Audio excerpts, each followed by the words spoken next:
into the West, right? Because of the terror, 100 years of lynching, 100 years of terror, right? As a result of that compromise between AIDS and children, right? And also the Black Codes, right? The Jim Crow, and now we have mass incarceration. So we can see that throughout the history of this country, we have always been under so many conditions of repression, right? Denying us our own human rights, denying us our best humanity, denying us our capacity to pass value. I made mention the other day about what happened in 1968 when in Memphis, when they had the sanitation strike. Right? If some of you might remember or see it in the news, see it in the school book. Right? The sanitation workers, they had a body black card, right? Full body black card, right? And it said, "I am like a man." Why would people who fight for their workers' rights, right, have to wear something? Hey, my brother, sign it right here, please, and take one of those papers, right? And say that they are a man. Because they've been dehumanized. They've been devalued. Their value as a human being has been degraded. Right? 40 years later, we come with the hashtag. Right? Black Lives Matter. What that informs you. Right? The same condition of them 40 years ago, the condition that affects us today. Right? That's why this is important. Right? Because it is a major institution of that kind of oppression. A major institution of that kind of institutionalized suppressing our very own. Right? And so this is why, this is one of the reasons why this is important. Because it takes, and I'm going to go a little deeper, it takes the incentive for the kind of targeting of our community, right? Putting our people in form. Right? Why? Because the incentive is what? It's money. Right? As I stated earlier, right? The government decided that people cannot hold people as property, but the state can. Why? Because the state saw money profiting from people's labor, from the days of slavery. They said, well, we ain't gonna lose this money. We got to figure out a new way to ensure that we can gain profit from these people's labor. Right? And these institutions, right? Slave or state. Business or citizen. So we're going to do two things in terms of this campaign. One, we're going to challenge the incentive, which is the monetary incentive for putting people in the penitentiary, right? The school to prison pipeline, right? Why do they suspend, when they suspend kids in these schools, right? The black kid gets suspended for a month, while white kids suspended for 2 weeks, right? What happens when the kids are suspended for that long time? He goes to the streets. Yeah. Right? He goes to the streets. You're not going back to school, he goes to the streets. And in the streets, what happens? He's involved in activity that goes on in the street. That leads them into the penitentiary, leads them into a slave system. Right? And this is why we find the majority of those individuals inside prison, right, are black people. It's designed, right? It's designed. It's not by happenstance, right? The conditions of our community are like, listen, I'm just going to segue this one here. Rochester RCSD just received $1.2 billion. $1.2 billion. And they don't even know what they want to do with that money. Right? Imagine what $1.2 billion could do to the black community here in Rochester if it was allocated the way it needs to be allocated. Right? You create a new city. $1.2 billion allocated ways for housing, for healthcare, for education, right? Transportation, right? But we don't have the leaders. We don't have the leaders that actually have the vision to improve our conditions. Right? They continue to cocktail to the system of power, right? And I can go with a lot of people on that, but I don't want to go too far on that because and so what we have here that we focus upon in February 1st, right? Statewide, right? The first focus thing I mentioned about is going to Albany to lobby to pass the two bills: the compulsory labor act and the fair and opportunity for incarcerated workers act. What do they do? Right. One, compulsory labor act. Right. And that's the end. That's the end. That's compulsory. Compulsory means that they force you. They force you to work, force you to labor, right? Mikey, we've been there, right? We know what they do. That's right. Okay. If you don't go to work, if you don't do the work that they want you to do, you may not get your business. You may not get your package. You may not be able to go to commissary. You may not be able to go out in the yard and work out, right? And it has an effect on you when it's time to go to the program. Salute, Raphael. Right? Be locked in. That's right. Yeah. I several times where I refused to work. I've never worked in the industry.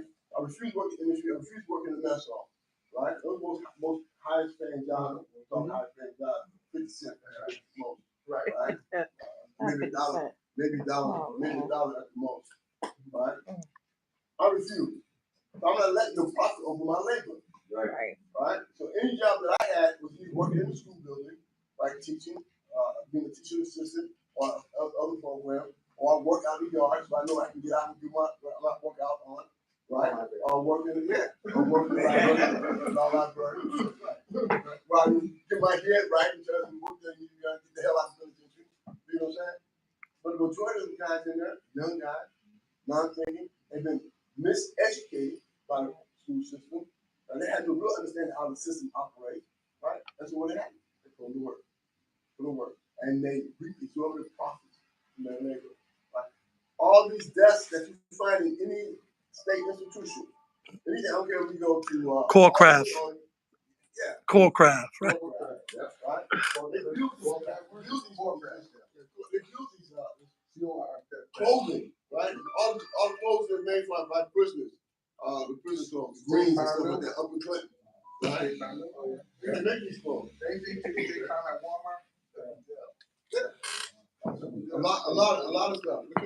Listen, that's really made in jail. Right. Yeah. Multi-million-dollar industry. All right. So what did this do? And they were making a lot of garments for McDonald's, the pants and the shirts, the uniforms. They were making a lot of clothes for like organizations and selling that stuff in the community too. Taking jobs away from people and they only paying them $1.50 an hour. Yeah. All right. So the compulsory labor will end that being compelled to go to work. Okay. To the fair and opportunity.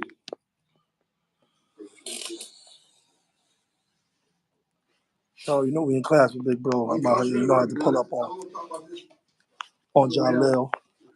Make sure I check in with Bro, you know. First time I see him has been free. Workers.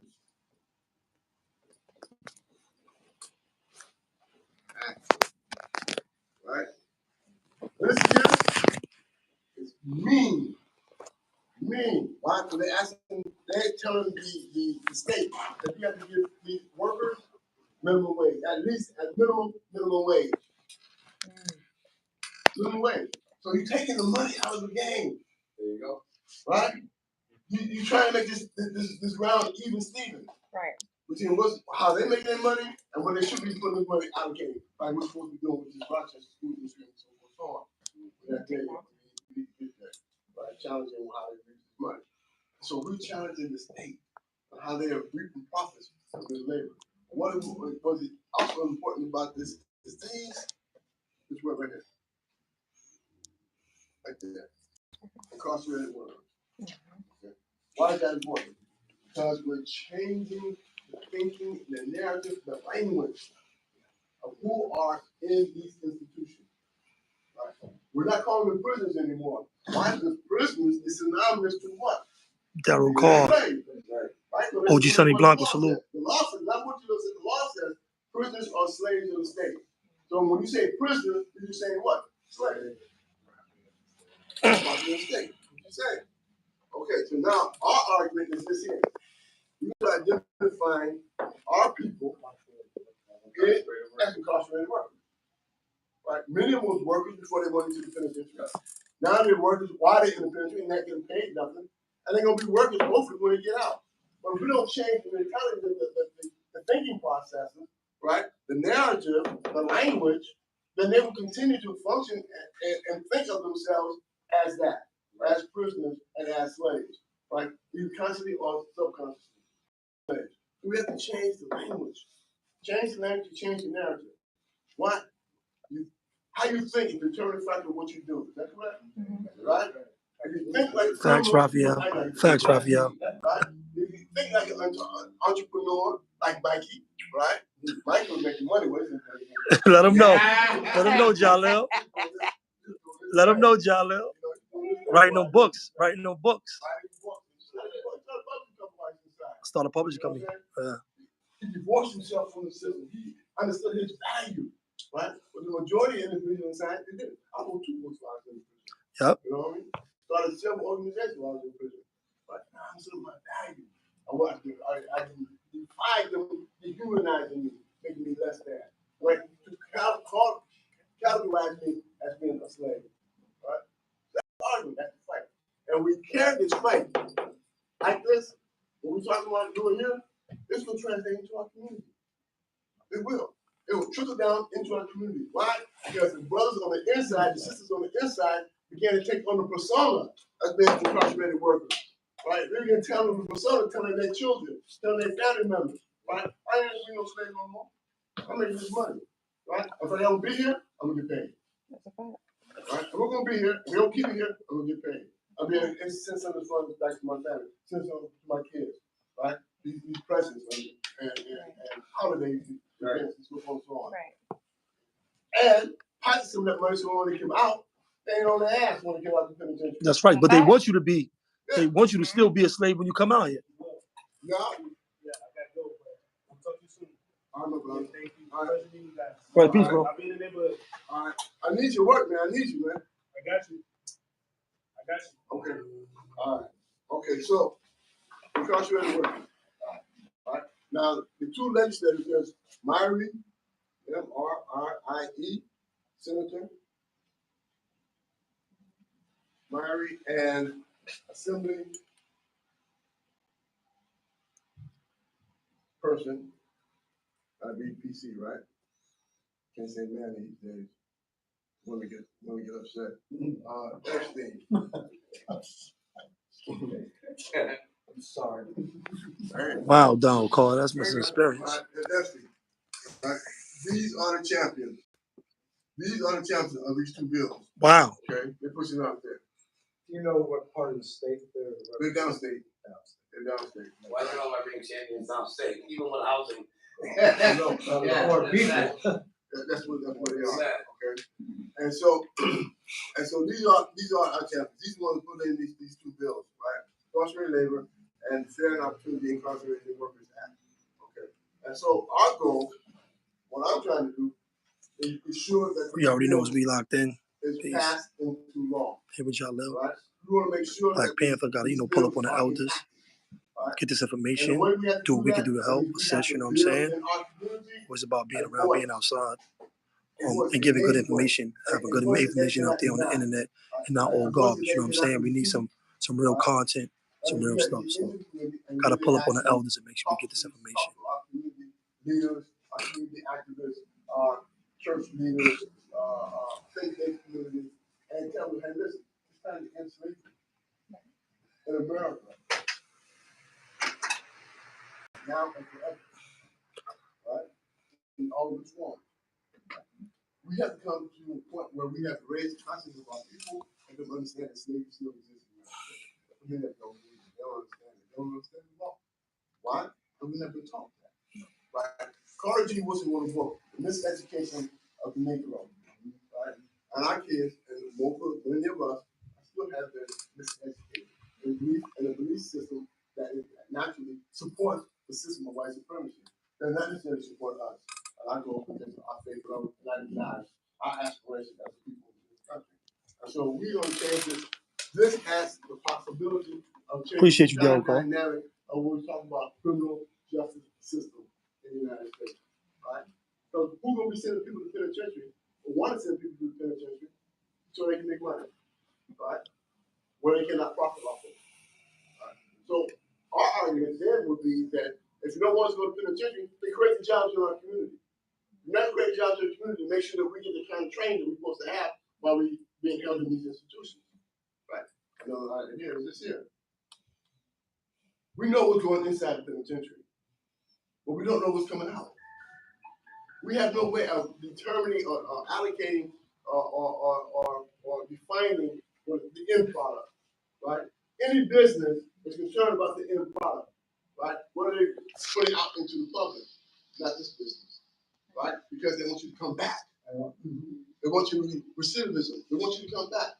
Here in New York, we have 40,000 incarcerated workers. If this bill passed, that's going to decrease. It might decrease about 15,000, right? That's my estimation, right? That will cut it half or at least a little more less than half, right? That's honorable work right there, right? Why? Because we're saving babies. We're changing mentality. We're saving what's going on in our communities. We're saving these kids from throwing a brick by changing their mentality of who they are on the inside as well as them coming out. Okay, so our goal and objective in February, we're going to be a lobbying campaign in Albany. We're going to get as many people as possible. We're going to have a bus here in Rochester to take us to Albany and bring us back. I better stop in Syracuse and pick us up. Syracuse's office right now is with Sonia, so what he does is usually if there's enough people that signs up with citizen action, then they'll send a bus or van there to Syracuse, because Rochester will have to go directly to Albany. Yeah. So we're mingled with you. But you know, we'll drive. We gonna make it. We coming. You know what I'm saying? Just let us know. We gonna show up. What day in February? February 1st. You know, we showing up. We gonna show up. Black History Month. Okay. Shortest month of the year. We gonna be there. We're gonna make noise this month. Yeah, we gonna be there. We're gonna make noise. All right, so that's gang legislative support. We have to build legislative support. Why I say that? There's only one legislator here in Rochester who signed both of these bills. Anybody know who that is? That's me. That's me. That's me. The man is he's got his business. He's from his origin is here in Citizen Action. He was organizing in Citizen Action before he migrated and moved into Yes. He got his training. Here in Citizen Action. That's why Citizen Action, in my opinion, is one of the best organizations if you want to learn how to be organized up. All right. So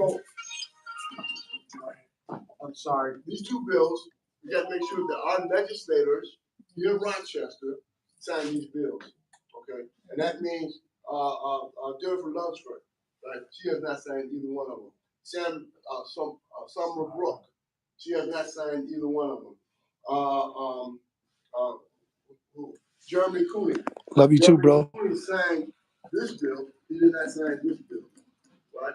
He wanted to end compulsory labor, enslaved, but he want to make sure nobody gets paid.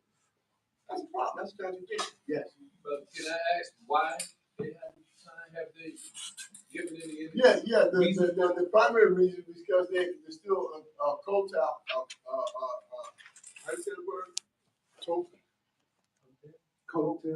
Coattail, town code, whatever they call it. Coattail. Yeah. They wrote on the Yeah. coattail. Of those who are on power. In power. Yeah, particularly Andrea Cousins. Yeah, Andrew Cousin and Carl Hastings. All right, Hastings, I think it is, right? Yeah, Hastings, right? Who are the power up in Rochester, up in Albany, right? So we have to get our Albany crew to get on their case, get them supported this bill. All right. So these are the individuals that we have to target, right? Cooney, Lunsford, Clark, and Brunson. Brunson has not signed either of these two bills. Brunson is our so-called progressive gay legislator, right, here in Rochester. But as a person of the Melanin Challenge, right, he adheres to the ideas of white supremacy, right, in the conscious or unconscious. And we have to challenge that. All right, and so for us, these are two areas. These two areas are getting the legislators and write their names down, right? Clark, Brunson, Cooney,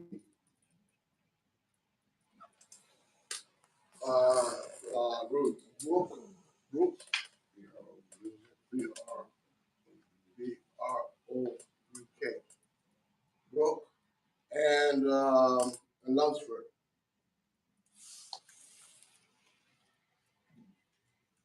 These ones who didn't sign. These ones didn't sign. He signed one, right?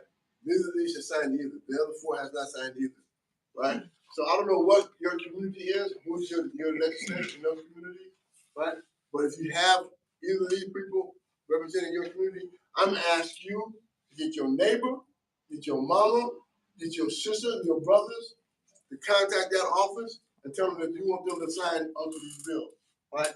We will have to, at some point in time, do legislative walk-ins to their office, right? If necessary, right? We will build the base so we can go to their office and tell them, this is what we want you to do. You're supposed to be representing us, right? And this is what we want you to do. Right. Right. Particularly in regards to these two bills. What am I saying now? I said, how do we empower ourselves to empower our community? First thing we have to do, we got to put in our minds, this is what we want to do. We got to have that kind of determination. We got to have that desire. We have to believe in ourselves that we are capable of doing this, right? That we can win, that we can fight, and we can win. Right? Now, when I made mention earlier about Rochester RCS did receive $1.2 billion. That didn't come out of thin air. It came out of work. Right? We changed the financial situation of the school district. Right? Citizens Action was in the forefront of making that happen. Right? As were other organizations. So that means that we can get things done. All right? If we organize and determined. And that's the goal here. Okay? Get organized and get determined. All right. So the tactics that we get here increase public profile. All right. This campaign. To get legislators' attention through the media pieces, right? Have constituents engaging in social media, organize letter writing and phone banking for our constituents to let legislators become champions, right? Encourage market people like the legislators. If any of you know someone inside the institution, inside these repealers and slave institutions, right? Let them know this work is going on. Right? Tell them to tell their parents, tell them to tell their lover, tell them to tell their sisters and brothers, their uncles and aunties, that there's a group of individuals out here trying to make conditions better for them on the inside. Right? I was talking to some militant brothers of mine, comments of mine. They said, man, we can organize statewide strike. Right? Right. And that would put force on the legislators to do what they need to do. I said, you gotta do it. Yeah. But we ain't there yet. We're not there yet. We're not organized with capacity where we can say to the 18 or 20 penitentiaries they have in the state of New York, it's time for us to lock it down. Right? Lock it down. Right? Give me a weekend. That's what I'm asking you to do. Right? Give me a weekend. Don't go to mess off, don't go to yard for one weekend. And tell the institutions why you're doing it. So you want these two bills passed. That's news. Mm-hmm. That's news. All right? It can happen. I know it can happen. I've done it. Right? I did a year in a box for a lockdown, 5 points. You know what I'm saying? Yeah. Locking down institutions. I did a year in a box for that. Right? Beat up one of our colleagues. We said, we ain't going to the yard. Right? We lock it down. Or we ain't going to the mess hall. We ain't eating none of that food. Right? Or we ain't going to work. Right? A work strike. It has happened. We can do it. But you have to sit there. You have to realizing that there's a community there are people out in the community that will support our path and make those kind of sacrifices. Right? And again, this is why this is important. Yes. I speak to this people here. Yes. So my name is Michael, and I'm with the Rochester Poor People's Campaign. So we work with all these individuals on a variety of issues, right? And when you talk about why they don't represent your interests and they don't represent your concerns, it's because they look at who their constituents are and who votes them in and who keeps them in power. So if they don't see you and you don't represent, they don't feel like you have a voice at the table, they're not going to express your interest. And the other part to that is that when he was going through the whole history of it, one of the ways that Reverend Barber reported his campaign defines it is we got Jim Crow .2 now, which is to say that all the things that they do legally. They do it with a suit and tie.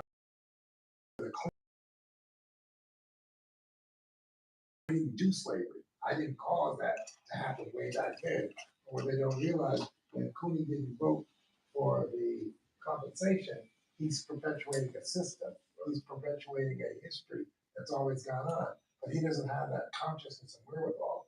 So what I would propose, and what I'd like to offer you, is that when we work with these people, we also work with all the different groups that they work with in a coalition, collaboration, so that then they can say, oh, this person sits at the table with me. Sits at the table with me. So I have to listen to them. I have to, because I'll be honest, they don't listen to us. We can sit right there and tell them what's wrong, how to fix it, what we need, but they don't see us, and they, like you said, that dehumanization process, they don't value our input and our feedback. And that's where the allies have to come into play, because there's just something really funny about it. When a white person tells you, oh, it's the God's honest truth, you know? So, I mean, what I would like to work with you on is building that connection to get to these people, you know? What, 2.0?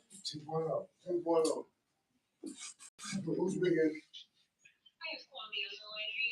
No, I'm not. I'm in a meeting right now. Tell Kwame, call me back about 2 hours. Okay, sounds good. Thank you. Kwame Shakur, he's a brother in Indiana Penitentiary. He has an organization called Prisoners Lives Matter across the country. He's building out all that. He and I are very close. I've been working with him for several years now.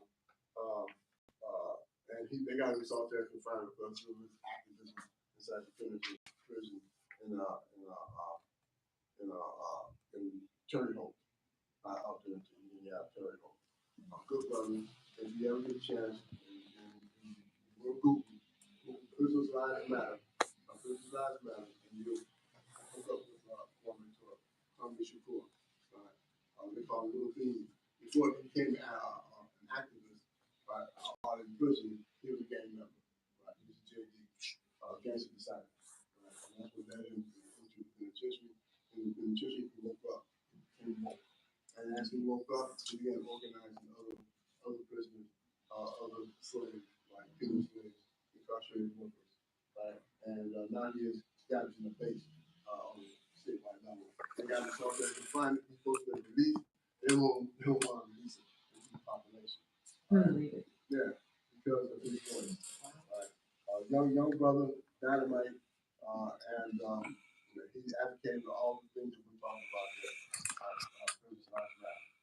Okay, so what you're saying is absolutely correct. And so this is what I'm asking us.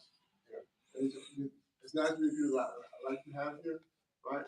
And so what I want to do is that next week, if you agree, right?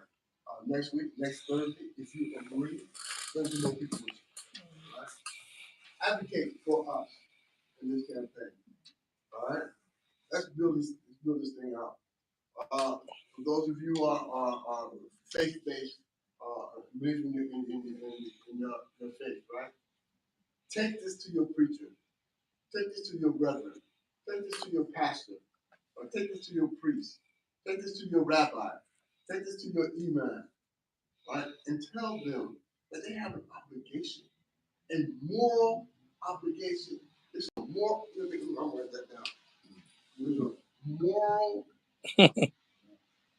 imperative. Not obligation, imperative.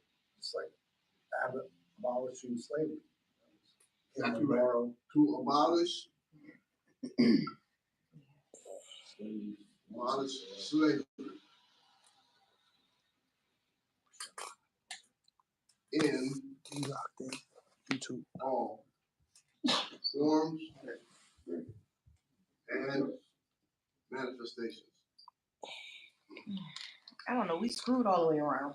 You know what I'm saying? I'm gonna be honest. I'm gonna speak the truth. So we screwed all the way around. So whether you go to jail and you working, and you barely making any money, 57 an hour, $1 an hour, whatever you making, even when you come home, you still gonna go through the same struggle. So when you come home, this is what's gonna happen. It's gonna take you forever to find that job, okay? And when you find that job, they're gonna be paying you pennies, but you're gonna think that $14 an hour job or that $14.50 that they're giving you is amazing because you just came from making $1 or 50 cents an hour. So this is where the issue comes in. And this is why I keep telling them that even though they keep raising minimum wage, people are still broke out here. People are still living check to check. People, no, I'm here for real. That's like right. people are still living check That's to right. check. And they can't afford basic necessities. People can't buy their kids pampers. It's a real issue out here. So it's like we screwed all the way around, and no matter what. And I get where you was coming from, and I never thought about it like that when you just said that they only really gonna listen to the people that are sitting at the table with them, and I get that. And sometimes it gets tired. I get tired of like advocating for people, and they don't even show up. Like, you know what I mean? I've never been to jail before, and I got 150,000 friends that didn't been to jail before. And why y'all come to stuff like this? Why don't y'all raise y'all voice? Ain't y'all tired of that? So it's definitely tough. But I think definitely with this campaign, we gotta get more inmates. Yeah. People that have been released, that have been through that, they tired of it, they tired of seeing it, and they don't want it to keep happening to go through it. You're absolutely correct. And that's why we ourselves have to be on. That's why we need to get a core group, a real serious core group, who really have imagination, who believe we can win. Right. I believe we can win. Right. I believe we can win in 2023. Right. When we get both these bills passed, right? 2023. We got to get a strong push from prison, though. Huh? We got to get the prisoners. They got to get involved. There's no doubt about that. They got to do the work on their end too. If you're hungry, we got food here for you. All right. And we got to vote. Everybody, I voted since I've been home. I've been voting. We got to vote, like you just now said. They don't respect, certain citizens or certain groups because you're not a part of the citizens that voted to get them in office. They really know the numbers. They crunching the numbers. They know who's voting for them. So we got to all vote, especially us felons that's coming home. We got to show them like, yo, we voting. Like, we serious, and we not just Democrat because that's what it is, and we not just Republican or independent, but we really thinking and, we really voting around issues that affect us. That's right. But we need to get enough of our people to actually run for a lot of these offices. I'm gonna be honest with you, they overset, they overbeat. Black, brown, Hispanic, or Native American representatives from state, senator, or assembly. Listen, the last time we got them bills passed, when we went to Albany the last time, what was that? Not clean slate, the other one before that. We got it passed. Solitary confinement. It was yeah, we got the last couple of bills that we went to Albany for, we got passed. If you look where he's talking about is those were all black. I'm just saying, those are them assembly members. They were black. From downstate. If you look at the racial barrier for central New York, northern New York, and western New York, they're all primarily white representatives. The reason why we have so much from downstate back in these bills is because they're from downstate, where downstate, our main population is black and brown. But in Syracuse, what's it, Maine? Hunter. But she was behind. She backed the bills that we was in the office. Right, but in Syracuse and Onondaga County, how many representatives do we have that is black? Right. Pam Hunter. We don't have zero Hispanics. And she can't do it all. She can't do it all. Everybody is white. So, and that's why the laws and nobody signed on for Onondaga County. Because, like you said, we're not sitting at the table with them. They're sitting at the table with them. That's why it's nothing's getting past the surface. And that's what we need to change. That's why let me continue. Now, I mentioned that there are several organizations part of the coalition. I just want to give you a very synopsis of what organizations are. One is Citizen Action in New York, right? Citizen Action organizing expertise, basic building capacity, right? Members in their chapters across the state. And we got 7 chapters across the state, right? And they build it in support of this when it comes to demand justice platform, right? Across the state. Communication experts. We have communication experts within Citizen Action, right?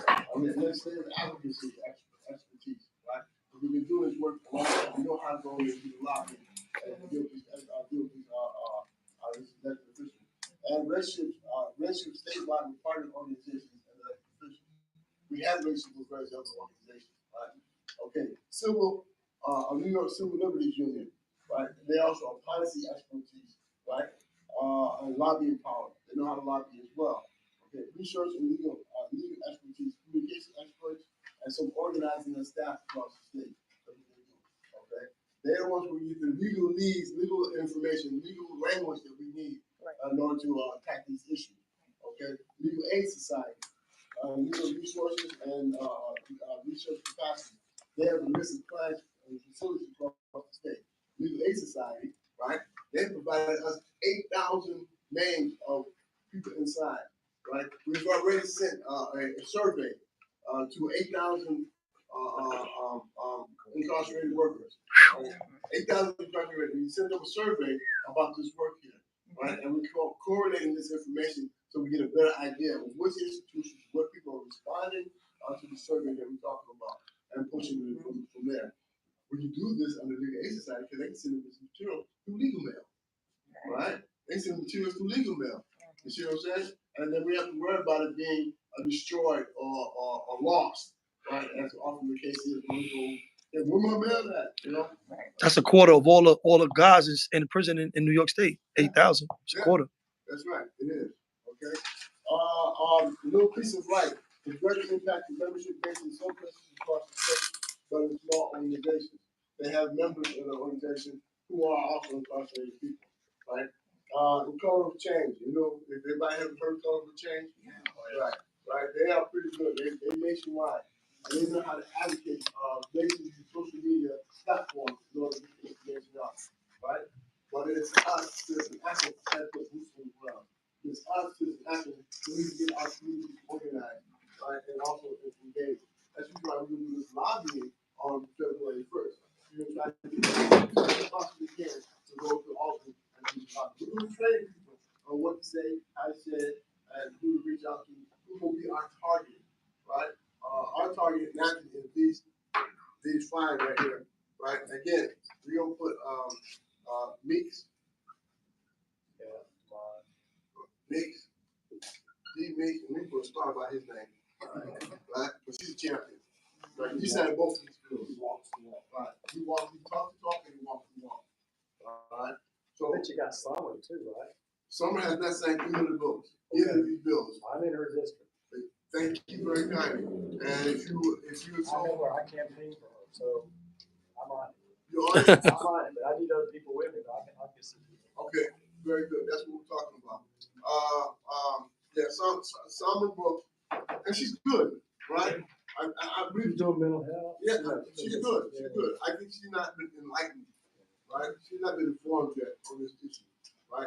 And nor has she any pressure been put on her and saying this is something that you did here. Hey, if Alabama can do it, New York can do it. 7 states. Alabama did it? 7 states.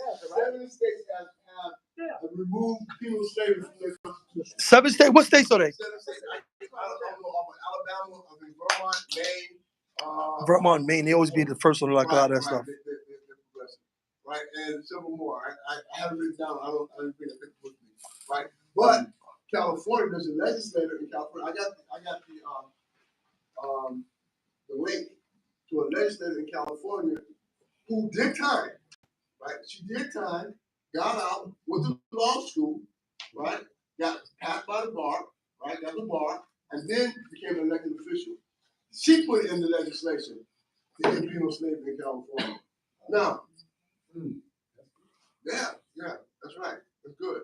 And I got your email addresses. I'll send you all the link, right, to her announcing this, okay, in California. Now, the thing is this here, right? New York and California are trendsetters for the United States. Right? That's right. That's true. Yep. Right? What New York does, the rest of the country won't know what New York does.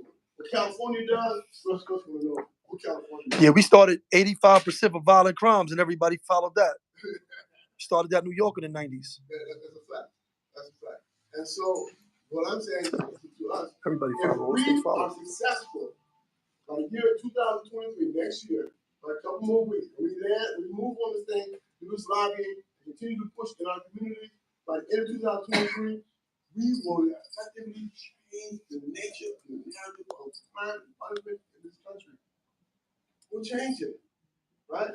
Now, if 50 states do the same thing, then the 13th Amendment has to be changed, right? That's trouble law, right? Now, right. That's right. And eliminate it. Take that exception clause right out of the Constitution. If 50 states do it, that's like ratification. It's ratified, right? And so that's why another reason why this is important. because it has that kind of national impact. It has national impact across the country. Not only in terms of national impact, in terms of our lives in our community, but in terms of our understanding of the criminal justice system, how it functions, how it operates, right? How they have been used to suppress neighborhoods. Yes, Also raise people's consciousness about working class identity. absolutely, absolutely. Let me give you an Yeah. example of that. In compulsory labor, give incentives, right? You change the job functions inside the institutions so that guys are being trained work that is compatible to the work that we need in their community. Right. What happens? They can start labor unions. They can hook up with AFL-CIO. They can hook up with 1199. You see what I'm saying? What? That's major. But say that again. They can hook up with 1199. Yeah. They can hook up with ACL, with AFL trade. Yeah, trade. Yeah, right, okay. with the unions. Yeah. All right. We be able to create jobs inside these institutions, right? That when a guy leaves out the institutions, he can write into a union. That's right. And get union wages. That's major. That's major. All right. So when I look at this here, I'm not just looking at two bills. I'm looking at the history of this country, changing the history of this country, right? Changing the conditions going on in our community. Changing institutionally, substantially. On an institutional level too. Yeah. That 2.0 that I was talking about. Yes. The whole privatization of prisons, making them a profit entity. You know, because the government can no longer rationalize and justify itself in the business of enslavement. So they're passing it off and turning it over so that again, it's still lining people's pockets. The type of work that they're doing and making them do is menial, coolie labor that has no value, has no worth other than to make somebody rich. Doesn't give them a skill, doesn't give them a trade, doesn't give them any value. So when they came back out into the world, They gotta go bust another break and try to make the ends meet and end up back in the penitentiary. So that's again that whole, you know, so like, you know, they're all talking about value reform. Oh my God, that's just a ruse, smoke and mirrors, keep everybody over here, while down here they fleecing you, robbing you, taking everything you got. But in point of fact, no, constitutionally you shouldn't be held in jail without a form of release, without a form of, you know, legal process to get through. So, can I just say something about the bail reform, because I was a primary speaker. They made the focus be about the monetary of the bail reform, but the main reason why they did not want us to have bail reform is because it made the prosecutors give the defense attorney the discovery package a whole lot earlier, so that way people will stop copping out to deals when there's no evidence there. Right. So that was the main Because thing. they held you indefinitely. They can keep you incarcerated Well, before you even got a trial. so if you're like, say you did something, but they're making it seem like you did something extraordinary, and they're like, oh, well, we have all this evidence, et cetera, so you're gonna sit there and cop out, right? Because you don't know what they have. So now you're gonna accept a 15 to 20-year sentence when all they have you is walking by on a camera and you're going home. So the bail reform was more about the whole discovery package, because if you know that district attorney ain't got nothing, I'm not copping out to nothing. We know the criminal justice system in terms of the courts itself is basically a monetary system. Perpetuation of jobs, perpetuation of position. And we are just assembly line. The school prison pipeline is real, right? And it maintains a system of this cultural state of penal slavery. Okay. But let me continue here. The color of change, they also have a large organization and are able to fund a lot of our efforts. So they change. So I'm going to do some more political. They have a large list that they can ask to do things. Now, other organizations that have signed on to the campaign, coalition members, are ACAR organization, the Alliance for Families of Justice, Association of Legal Aid Attorneys, AUL, Local 2325, Brooklyn Community Bail Fund, Brooklyn Defender Services, Center for Community Alternatives, Center for Popular Democracy, Citizen Action of New York, College and Community Fellowship, Color of Change, Communication Workers of America, Community Service Society of New York, Correctional Association of New York, Cooney Law, Formal Law, Incarcerated Law Student Advocacy Association, Cooney National Lawyers Guild, the Fines and Fees Justice Center, End Slavery CO, Fix the 13th, Flushing Workers Center, Fordham Law Workers' Rights, Fordham National Lawyers Guild, Justice Leadership USA, Latino Justice Organization, Legal Aid Center, and the list goes on and on, who have supported this campaign, who's part of the coalition across the country. So that's why I'm saying we can make this thing happen, right? Without advocacy, without building a core group, particularly here in Rochester, and the reason why I suggest the importance of Rochester, you guys have to go, okay? Yes, Jalil, I'll be in touch. Folks, I invited Jalil to come to the Rochester Poor People's Campaign State of the State. Metro Justice, Vocal, Citywide Tenants, a whole bunch of different organizations are all going to be there. Yeah, I'm going to put him up on the platform and let him put his pitch out there.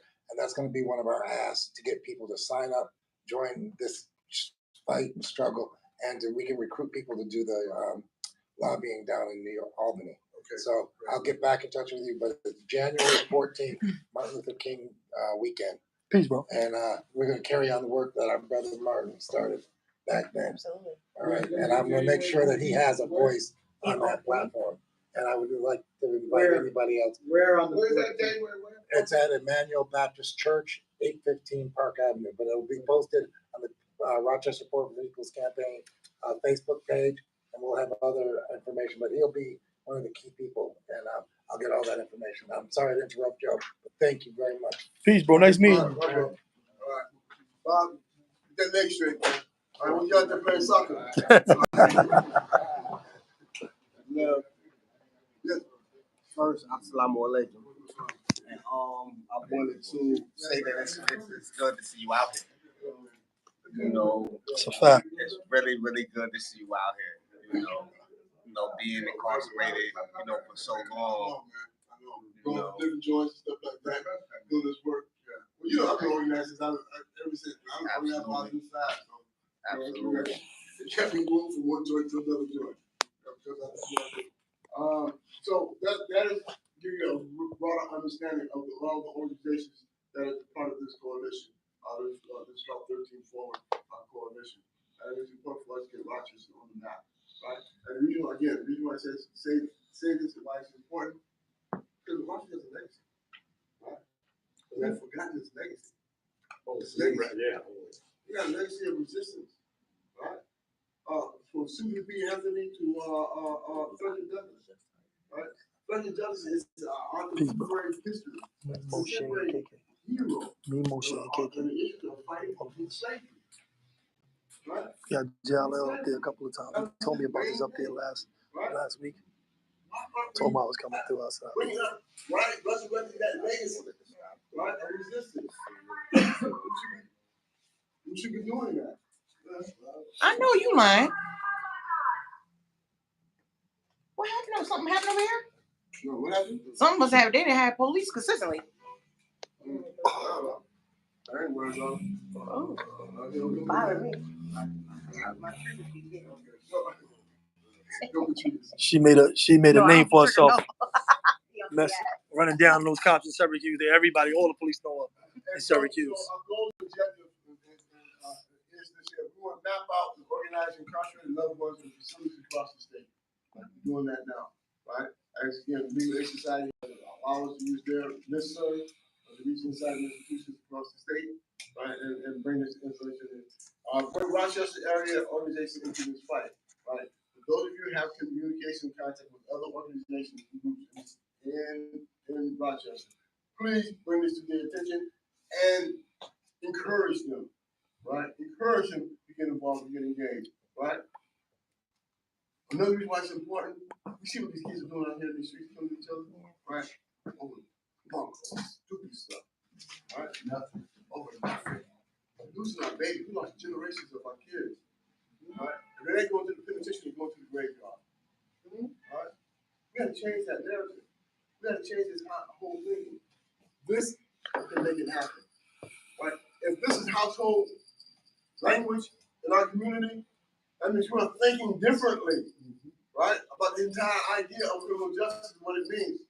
Right? We're thinking differently what it means to be going to the penitentiary. And now we tell the kids, hey, y'all know, ain't no kudos, ain't no big ups for going to the penitentiary, right? Because you're going to be a slave. No. They don't understand that. They don't understand how the system operates. So by organizing this, we're raising this in our community and saying, listen, you guys have been ushered into a slave. Oh, you want to be a slave? Huh? And that's what Jalil says. That's what the law says. But she's ignorant to the law. And your ignorance to the law is not an excuse. It's no excuse. Exactly right. Your ignorance to the law is no excuse. Right? And that's what they do. They got us coattail. Yeah, right. Cocktail.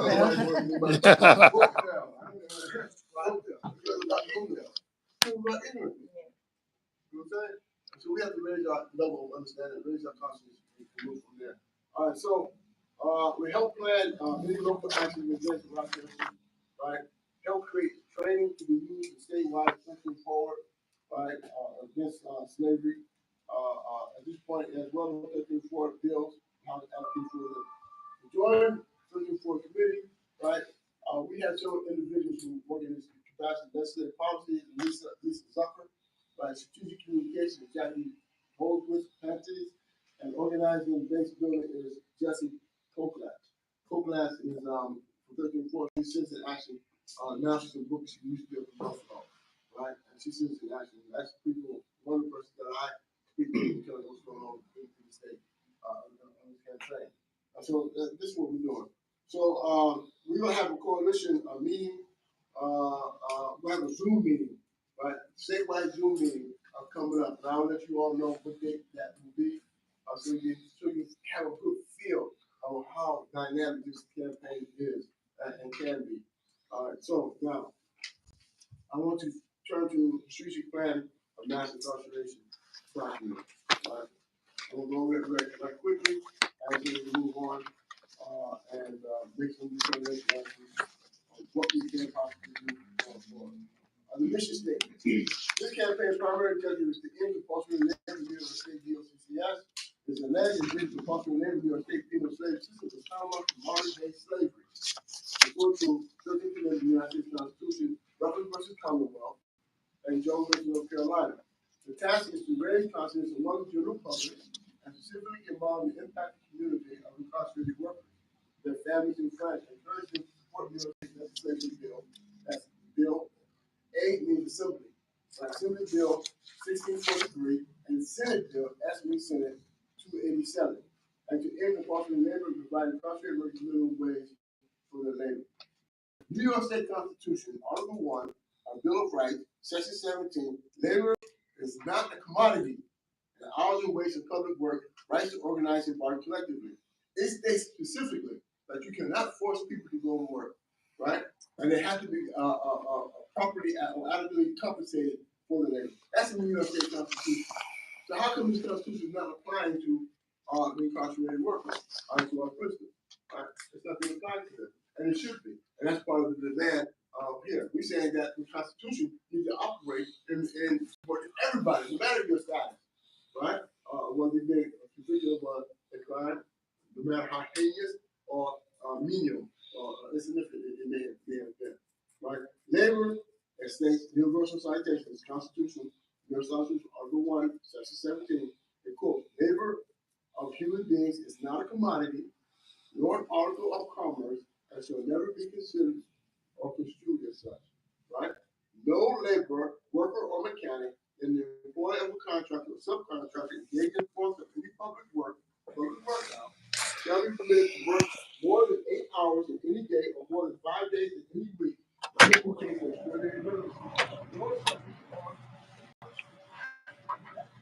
You know, I'm here with Jalil, Muntaqim, Black Panther, did 49 years in prison, still out here working for the peoples, doing his part. You know, we all got to do our part. You know, everybody might not have the money or can't do everything, might not have the time or the hours. You know, but we can, sign petitions, contact some of these assembly members, and other people. Chopper style, what up? You already know, man. Just tapping in. I got here with the big brother Jalil, and just giving our support. Share these lives, share the stuff that's going on. Contact the senators, contact the assemblymen. Let your people in prison know that we're working for them. If you have family or friends in prison that you know, make sure you contact them and let them know to get in contact with us so they can be a part of all the stuff that we are trying to do for them. It's imperative that we move as a community and that we support each other and we support our elders that are doing these things. It's only going to be beneficial for all of us in our communities.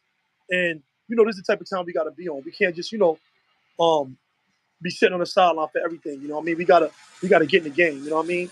We gotta put some numbers on the board. We gotta score. You know what I mean? We gotta score in a positive way. Um, Things that's gonna be helpful for our community and helpful for our families that's free, as well as for our people that's incarcerated. But I just wanted to tap in with y'all, make sure y'all got some of this information, and make sure y'all getting something different on YouTube. Than the regular stuff. Because sometimes I look on YouTube and I look for real content and real stuff, and real conversations, and I can't find them. So I'll make sure that we got them when we locked in, and that we having these real conversations, and that we show you what's going on in these meetings in the community and what's really going on out here. You know what I mean? Not just Instagram famous. So peace. You already know peace to be locked in. I'm gonna go. I'm gonna hear whatever else Jalil has to say tonight, and then from there, we're gonna keep working. But make sure y'all tap in, like, share, and subscribe, man. Drop a comment. You know what I mean? Support the peoples, man. Throw that fist up for the peoples, man. Peace. You already know it's we locked in.